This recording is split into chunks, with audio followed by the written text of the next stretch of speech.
Ladies and gentlemen, please welcome Penny Ann O'Donnell, Voluntary Party Director of the Conservative Policy Forum.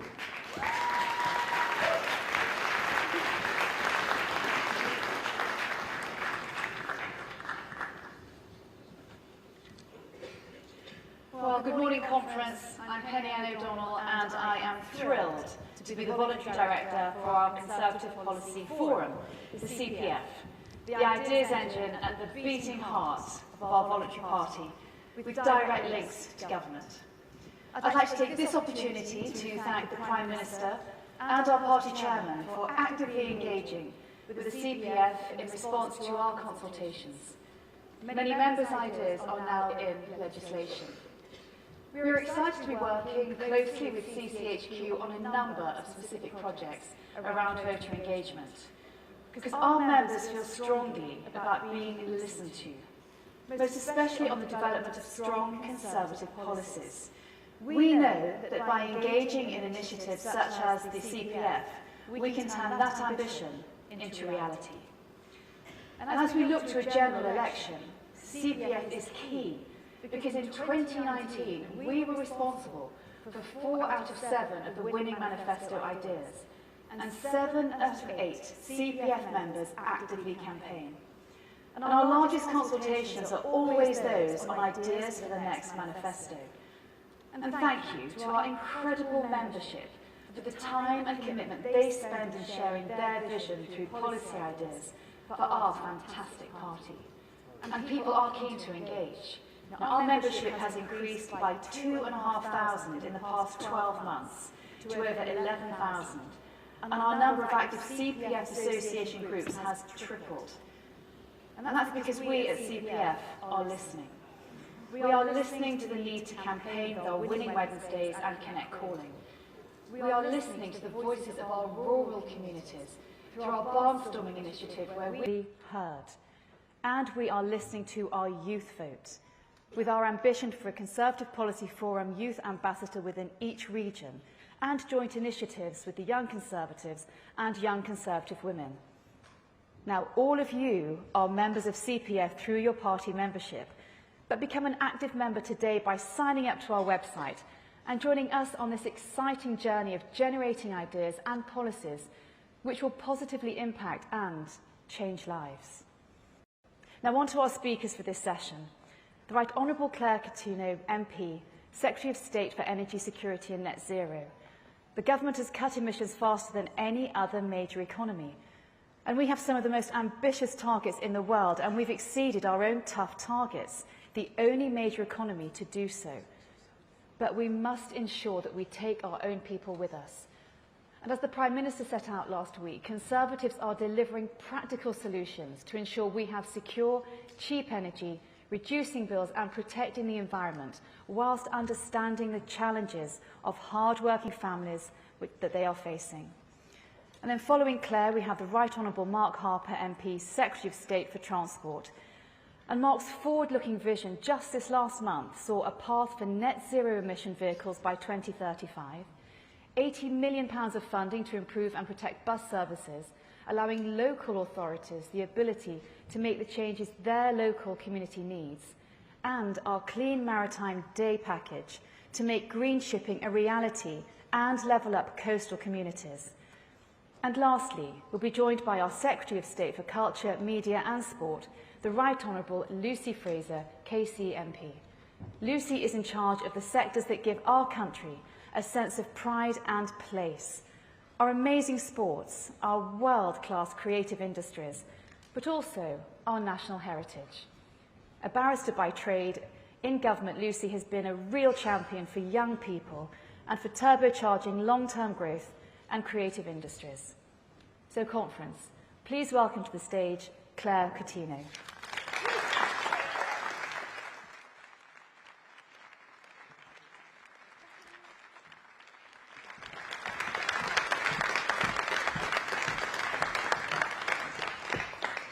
Thank you. Our nation, its people and its businesses are going to succeed in the decades ahead if and only if we source enough energy. Energy that's homegrown, clean and cheap. If we get this right, the British people will enjoy greater prosperity in the decades ahead. If we don't, we lose jobs and investment and our path to a greener future. I first want to pay tribute to my predecessor, Grant Shapps, who was relentless in making the case for energy security.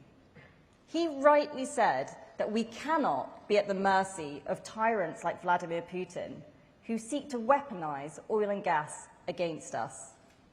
Our best defense is ensuring our own energy independence. And that energy independence is exactly what the Conservatives are delivering. We don't just have the world's largest offshore wind farm. We have the second largest and the third. And yes, we have the fourth and imminently the fifth largest too, all built under our watch. We're investing in solar, in fusion and in hydrogen. And rather than relying on imports, as Keir Starmer would have it, we're backing our own North Sea. And we're delivering the first large-scale nuclear project since Margaret Thatcher's government. In fact, each and every operational nuclear power plant in Britain began its life under a Conservative government.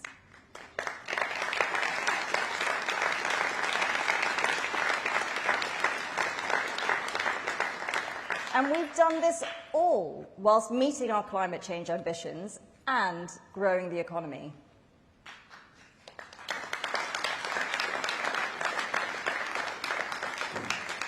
Over the last 30 years, we've cut our emissions by half. We now get close to half of our power from renewables, up from just 7% when Labour left office. Let's never forget, Ed Miliband described the idea of the UK getting to 40% renewables as pie in the sky. It is this Conservative Party delivering for our people and our environment.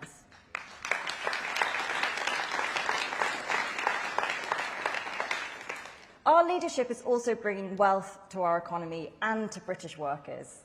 Since 2010, we've secured £200 billion in low-carbon investments, with up to £375 billion on the way. Carbon capture will see 50,000 high-skilled British jobs in places like Teesside and the Humber. Our world-leading offshore wind farms will see 100,000 jobs by 2030, from Aberdeen to Cornwall. And our pioneering hydrogen industry is bringing jobs right here in the northwest of England and over the border in North Wales. In conference, we're not just creating energy, we're saving energy too. When Labour left power, less than 12% of homes were considered energy efficient. Now, that figure is 50%. It is we Conservatives who are delivering the practical solutions to ensure we have secure, cheap energy, reducing bills and protecting the environment. Yet despite our success, we need to be honest about the challenges ahead. The transition to clean energy should be a cause of optimism for the country. It should mean jobs and opportunities and pride that we are playing our part in a global challenge. However, for too many people, it had started to feel like an intolerable cost at a time when, after the last few years, they felt they could least afford it. Across Europe, we are seeing the consequences when the public feel that they are being forced into the wrong decisions for their homes and their families. In Germany, the climate skeptic AfD is now polling in second position in Europe's largest economy. In France, over a quarter of people think that climate change is a conspiracy. And in the Netherlands, the rise of a new net zero skeptic party stormed their local elections. Meanwhile, in the UK, only 7% of people think net zero is going to be good for them and their family in the near term. Uxbridge showed us what happens when you tax people for using their cars without thinking about how they would be able to get around otherwise.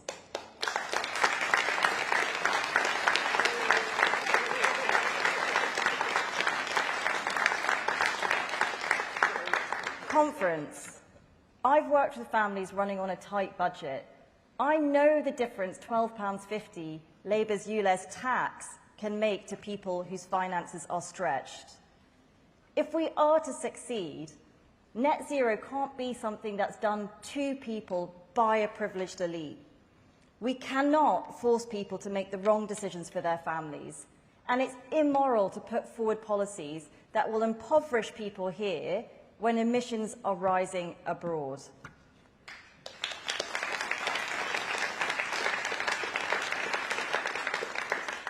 Conference, Labour are the party of tax and condemn. We Conservatives are the party of aspiration and the environment.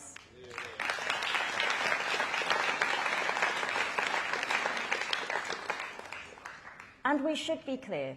In the UK, we account for 1% of global emissions. Whilst we've reduced rapidly, other countries are polluting more. Their emissions are rising and rising fast. In China, emissions are up over 300%. We will play our part and we will support other countries to do more, but we can't do that off the backs of struggling households here at home.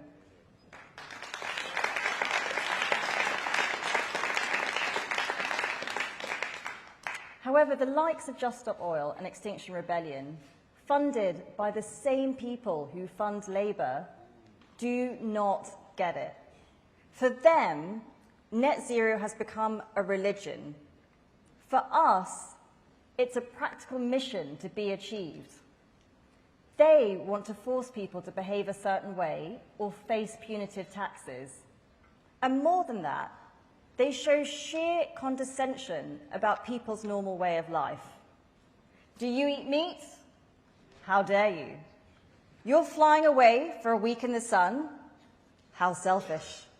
You're driving to work to put food on the table for your family? Well, you should have chosen a different job. It is these zealots that would see the cause of climate change lost. They are more concerned with signalling their own purity than with energizing the cause of climate change. They don't seek to persuade, only to disrupt. They don't want to engage, only to silence. Conference, that is the Labour Party for you.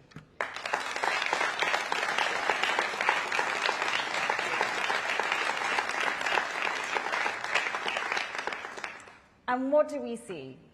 It's no wonder that Labour seems so relaxed about taxing meat. Keir Starmer doesn't eat it, and Ed Miliband is clearly scarred by his skirmish with a bacon sandwich. Conference, Keir Starmer's only green credential is his recycling of Ed Miliband.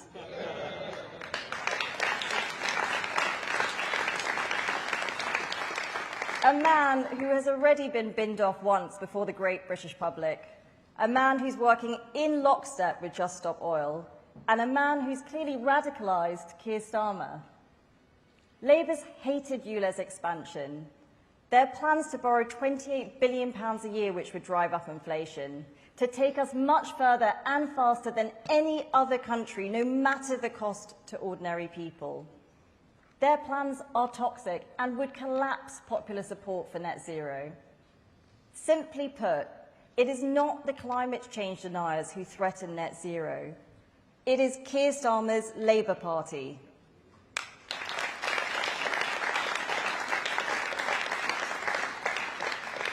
They choose ideology over reason at every turn. Alongside the SNP, the Labour Party opposed further development of the North Sea, a plan that would export 200,000 oil and gas jobs abroad, a plan that's been rightly condemned by the unions. Even our climate change watchdog says that when we reach net zero in 2050, we'll still need oil and gas as part of our energy consumption. Yet Labour would shut down the North Sea. They'd have us more dependent on foreign regimes for longer. Jobs lost, investment lost, and our national security jeopardised. Well, we Conservatives are going to do things differently. The UK can benefit and is benefiting from jobs and investment that the energy transition brings. From climate finance to generating new technology, we have a leading role that will see us beat climate change. But conference will also ensure that we take our own people with us. Indeed, that's the only way that we can achieve this. That's why we've made sensible adjustments to take a new approach to climate policies. Of all the major economies, we've set the toughest targets, and we've exceeded all of them.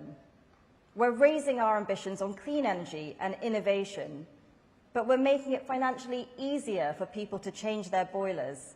And crucially, this will be by choice, not coercion.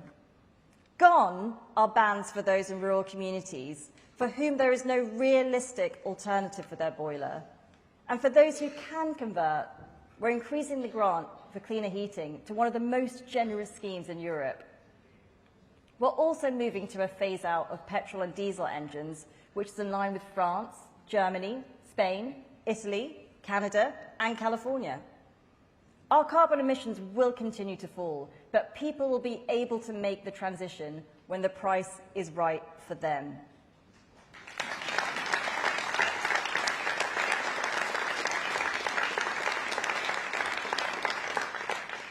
We've taken these bold decisions because they are the right ones for our people. We will be ambitious, but we can also be practical, and above all, we must be compassionate. It's we Conservatives who will deliver both for our people today and for generations to come. This is a decades-long endeavour, and we are in it for the long haul.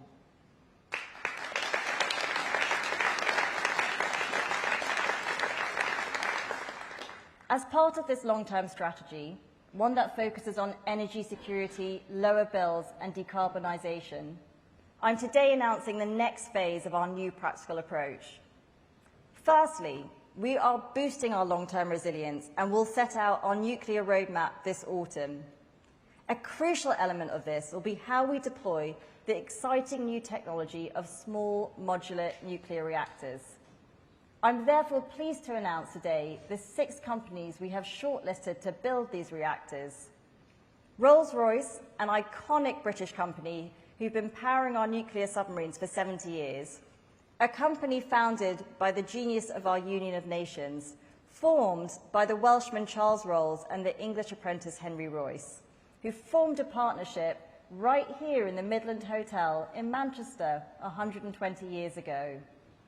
They've been selected alongside 5 other world-leading companies, each with cutting-edge technology, including GE Hitachi, EDF, Holtec, NewScale, and Westinghouse, with the final decision to be taken early next year. Together with Hinkley, Sizewell, and our commitment to accelerate other emerging technologies and bring them to market, it's we Conservatives who are acting now to secure our future.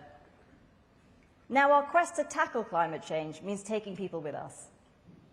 We know that many are hesitant, for example, about solar farms covering our countryside. Conserving our green and pleasant land is a personal priority for me, from the Surrey Hills to the Derbyshire Dales. We're therefore working to reduce pressure on rural communities by making it easier for solar panels to be installed on industrial rooftops, warehouses, car parks, and factories. We'll cut through the planning red tape that limits the amount of solar businesses can currently install. Protecting the countryside, boosting renewables, and according to industry, saving businesses up to £3 billion a year. And finally, maintaining public support for net zero also means showing compassion. Rather than clobbering the public and forcing them to make the wrong choices for their families, this government is supporting people as we reduce emissions. That's why my last announcement is targeted at those least able to make the transition. So today I can announce we're allocating a further £80 million to insulate thousands of social homes, saving families on average £240 each year, supporting the most vulnerable, reducing their bills, protecting our environment. Today's announcements taken together, new nuclear, sensible solar, insulation investment. It's the Conservatives with the practical long-term solutions for our country.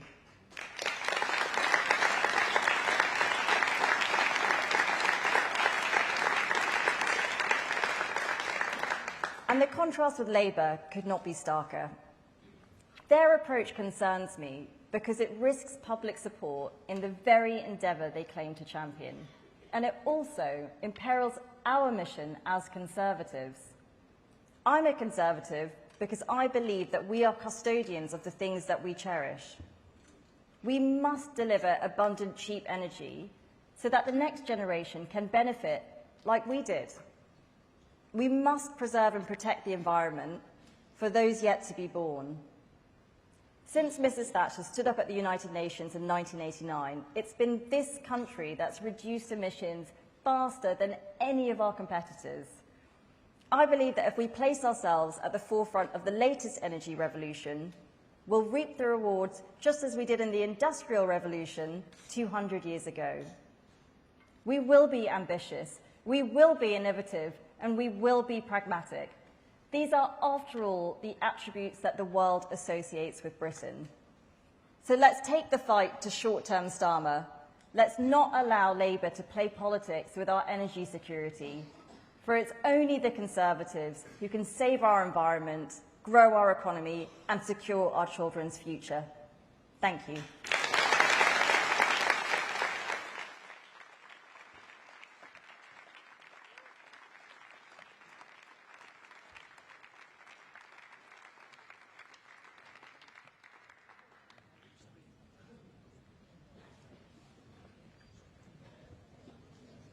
Ladies and gentlemen, please welcome the Secretary of State for Transport, Mark Harper.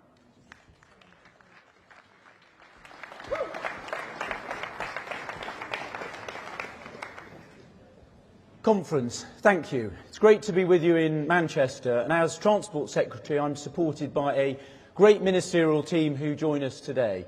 Jessie Norman, Hugh Merriman, Richard Holden and Charlotte Vere. I'm proud to lead a team working every day to keep Britain moving forward. I'd also like to welcome two special guests. Our newest Member of Parliament, Steve Tuckwell. Uxbridge's Steve Tuckwell.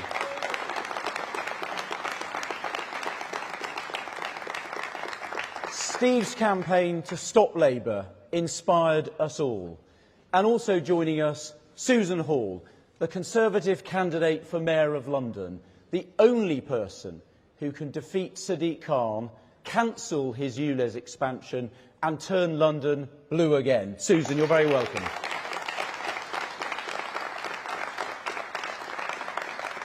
Now, when we arrived in the department last October, we faced industrial action across our railways. By March, we'd resolved the dispute at Network Rail, meaning the rail infrastructure is always available, crucial for moving freight. But the union barons at the RMT and ASLEF have since refused to let their members on train operators have a say on the fare offers on the table. They don't care how many thousands of pounds their members lose in pay, as long as Mick Whelan still sits on Labour's National Executive Committee, pulling Sir Keir's strings. That's why Labour refused to criticise the continued industrial action, which achieves nothing but disrupting hard-working businesses and people who just want to get on.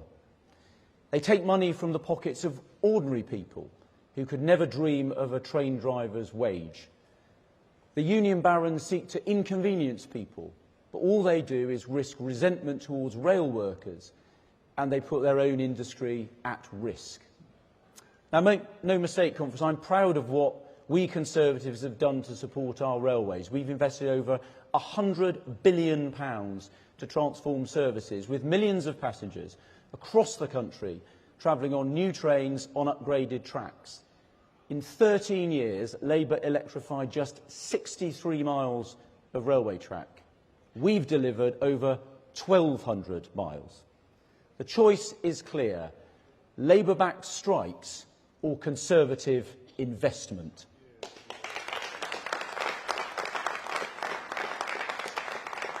Either we make the hard but necessary long-term decisions to get a financially sustainable modern railway, or we follow Labour's lazy, ideological approach, forking out yet more money from the public purse for no benefit to passengers. Now, Conference, for people in my rural constituency and indeed across our country, buses are the backbone of public transport, and this Conservative government is backing our buses. We have invested over £3.5 billion in our bus network since March 2020, including over £1 billion to help local areas make bus services more frequent, more reliable, better coordinated and cheaper. The evidence is clear. In Labour-run Wales and London, bus fares increased last year. In Scotland, the SNP put them up. But in England, outside London, thanks to our Conservative fare cap, bus fares actually went down, helping with the cost of living. Now, in the maritime sector, which carries 95% of UK goods, we're investing to guarantee its sustainable future. In aviation, with our Jet Zero, we're ensuring we can cut pollution while still growing our economy and helping people go on well-deserved holidays, with the Prime Minister's clear commitment last month to no new punitive taxes that discourage people from flying. But conference, for most people, the most important mode of transport remains the car, the van, the lorry or the motorbike. Now, from listening to certain corners of the metropolitan bubble, you would think owning a car was immoral, a dirty habit, an optional extra in people's lives. Politicians like Sir Keir Starmer, Sadiq Khan and Mark Drakeford are only interested in the short term, taking the easy way out and making decisions that hammer motorists to seek praise from the social media and London newspapers. It's the Conservative Party which is proudly pro-car. We are on track to a future where zero-emission vehicles powered by batteries, hydrogen or other clean technologies mean we keep driving, but powered in a way that's fit for the future. And this Conservative government will make the hard but necessary long-term decisions to get the country on the right path for the future, even if some people don't like it. What a contrast with Labour.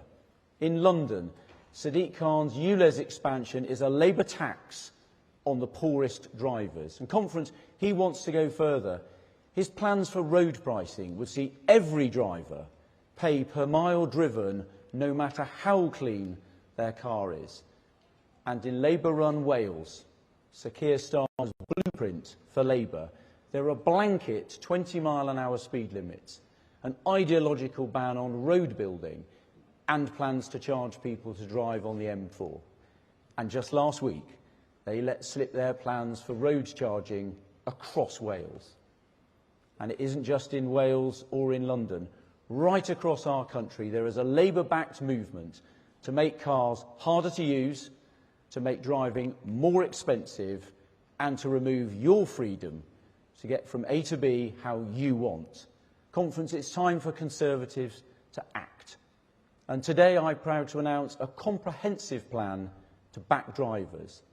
First of all, I'm calling time on the misuse of so-called 15-minute cities. Now, there's nothing wrong with making sure people can walk or cycle to the shops or school. That's traditional town planning. But what is different, what is sinister, and what we shouldn't tolerate is the idea that local councils can decide how often you go to the shops and that they ration who uses the roads and when, and they police it all with CCTV.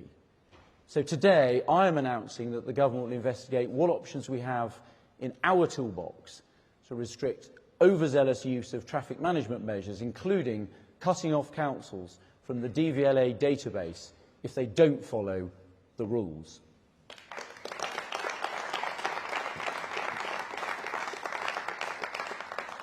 The Prime Minister has already tasked me to conduct a review into low-traffic neighbourhoods, and that's ongoing, building on my decision to ensure no government money funds them.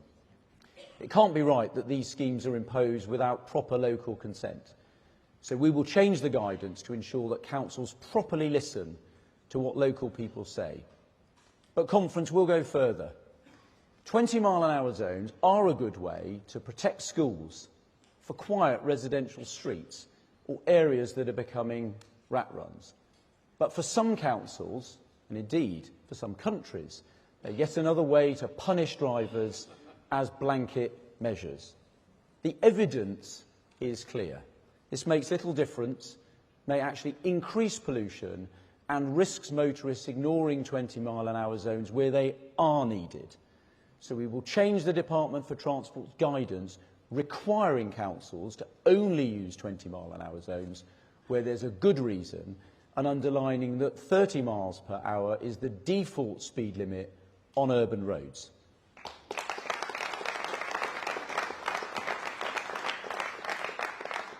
It's also time to put a stop to some councils using unfair fines as a money spinner. We'll put a stop to councils profiting from traffic offences, clawing back revenue and removing any temptation to exploit you for profit. And at the same time, we'll make it easier for people to switch to cleaner driving in a sensible way, as the Prime Minister set out recently. There's much more. We'll make it easier and cheaper to drive and ride, to park and to use transport sensibly. To cut down on jams, we'll tune up traffic lights to help junctions flow and restrict 24-hour bus lanes where they aren't appropriate. And our plan includes a new national parking platform, ending the need to install numerous apps just to park your car, as well as a comprehensive package of measures to help councils tackle the menace of potholes. Now, conference 36 years ago, Margaret Thatcher inspired a working-class boy from Swindon to join the Conservative Party. And a year later, she told us how we have a full repairing lease on our country and on our environment. And since 2010, Conservatives in government have worked to deliver her vision. That working-class boy from Swindon was me, and I make no apology for working to make our transport fit for the future, playing my part in delivering her legacy. Conference, as a Conservative, I want to give people choice to make their lives easier, not to force them to travel in a certain way or at a certain time. We can make it easier and more convenient for people to use cleaner cars, but forcing no one to give up the cars they have today. We can make it safer for people to choose to walk or cycle, but without forcing drivers off the roads. And we can cut our carbon emissions without taxing poorer motorists off the road or without CCTV enforced council rationing. Conference, we're at a fork in the road. Labour will continue with their same failed approach, taxing the poorest motorists, political speed limits, banning road building. Labour would put Just Stop Oil in the driving seat. They'd fix a camera on every lamppost, put a hand in every pocket. Instead, we stand for freedom to travel how you want, a sensible approach to protecting our environment. We stand for making the hard but necessary long-term decisions to get the country on the right path for the future.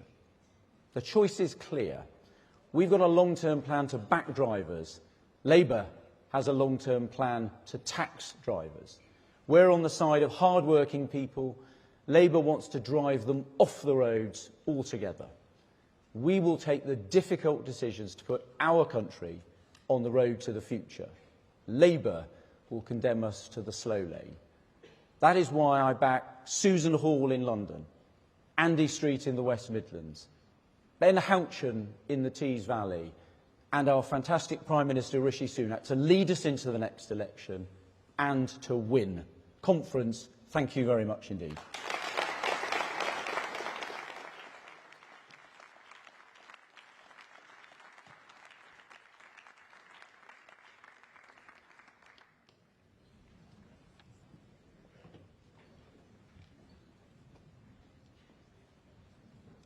Ladies and gentlemen, please welcome the Secretary of State for Culture, Media and Sport, Lucy Fraser.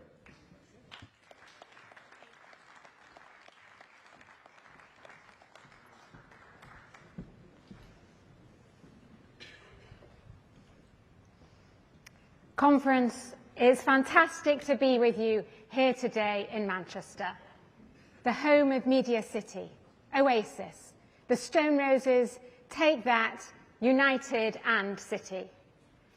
Manchester is one of our capitals of culture, I say that as a proud northerner, albeit from Leeds. Manchester, Leeds, Newcastle, Liverpool. Manchester, Leeds, Newcastle, Liverpool. These cities have so much culture, creativity and potential. Today I want to talk to you about the huge potential of our cultural and creative industries and how this potential has been harnessed by Conservative government after Conservative government. And I want to talk to you about how we can and will continue to maximise this potential in the years to come. And for me, believing in the power of potential, believing in our country, in our people, in our industries, that's why I'm a Conservative. And just to illustrate that, I wanted to begin with a story of a brilliant woman called Jetta, who understood the importance of potential and maximising it. Her parents were Russian, and they came to this country as refugees fleeing persecution. And despite many drawbacks of that age, being Jewish, the daughter of immigrants, and a woman, she succeeded. Jetta ignored obstacles and focused instead on the opportunity she had been given to be brought up here in the UK and in her very own extensive potential. She became the first female barrister in Leicester and practiced at the bar until she was 80. Jetta was my grandmother, and on every visit she reminded me of a line from a Robert Browning poem. A man's reach should exceed its grasp, or what's a heaven for? It's a line about believing in our ability to succeed, not just settling for the status quo, about maximising opportunity and potential, which summed up her life. And like her, I want to maximise the potential of all those sectors that I represent. Right now, we are in a golden age for British culture.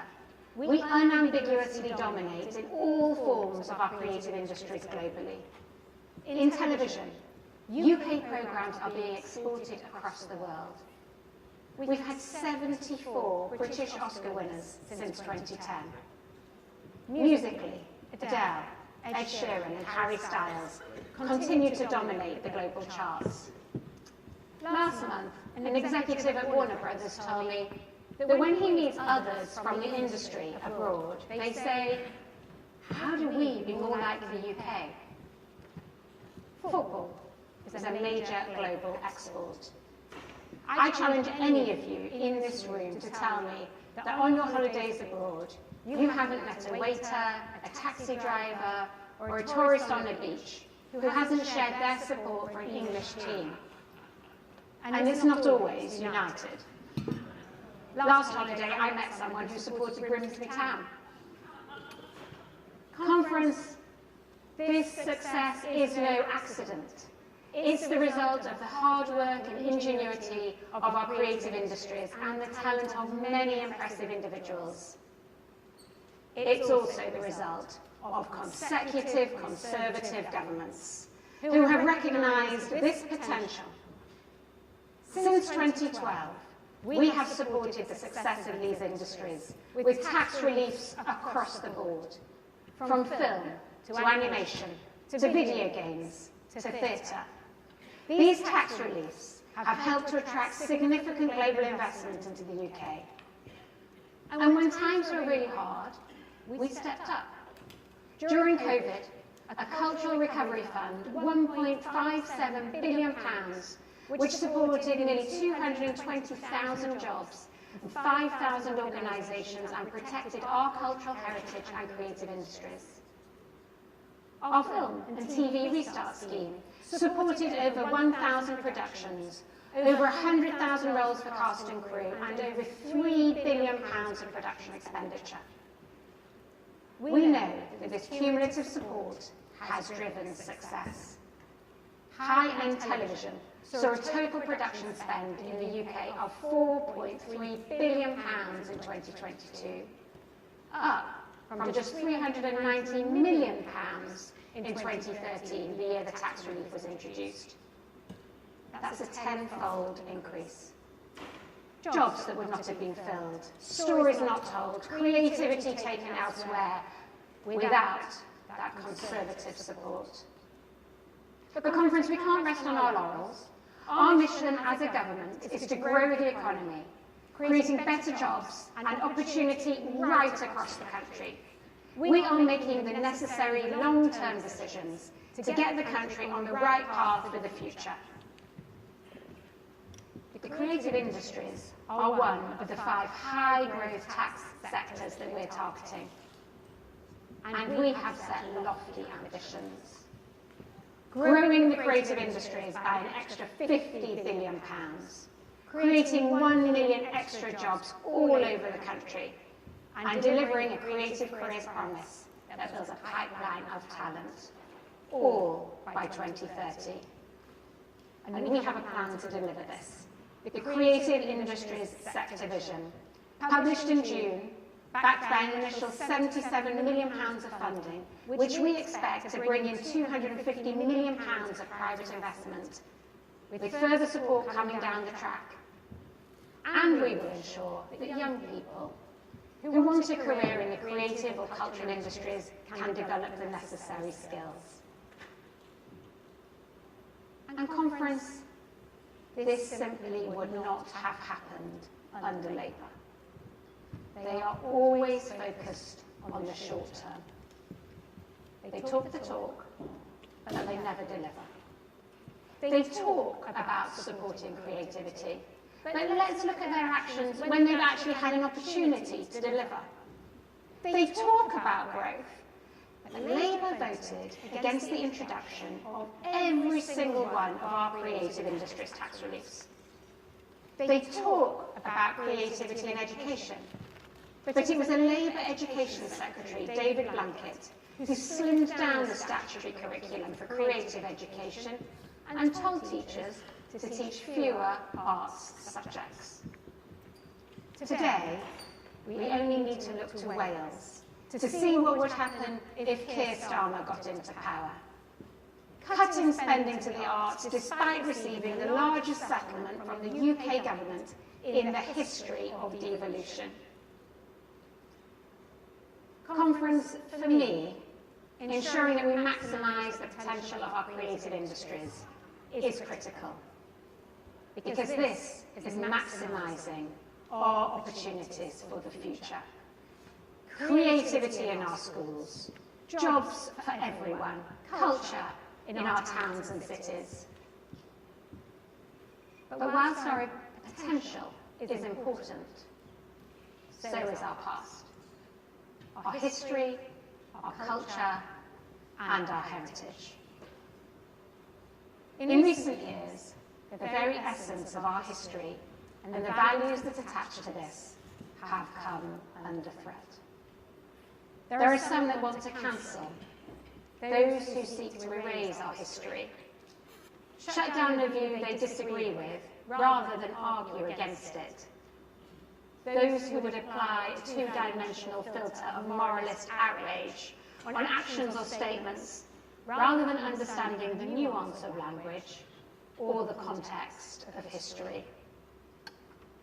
These people cast Churchill as villain, not as the man who kept Britain free. Unlike some of those in the Labour Party, I am not ashamed of our great country's culture, its people, or its past.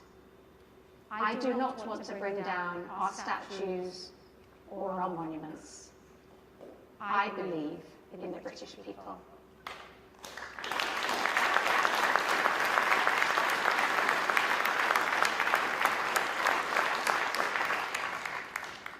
What some call culture wars, I say, is standing up for our principles: pride, tolerance, understanding, learning, respect, fairness, and common sense. That's why the sports strategy we published in July sets out a common sense approach to trans inclusion in women's sport, protecting women and the integrity of women's sport with fairness at its core.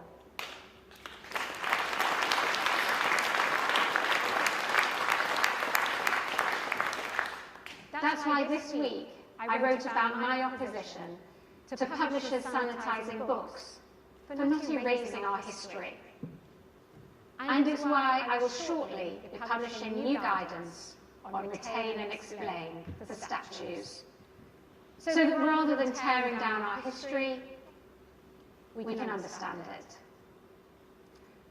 Conference, I believe that we are lucky to live in the greatest country in the world, a country rich in history, where those within it have an innate and unlimited potential. It is our job in government to harness that, and we have, and we will continue to do so, because it is only through belief in our country, pride in our people, optimism for what lies ahead, that we can deliver a better future for our children. Conference, I believe that the best is yet to come. Because as Yetta would have said, what's the heaven for? Thank you.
No, I think actually for us it's just, well, there's the Green Alliance drinks, which we... Tomorrow night. Yeah. Okay.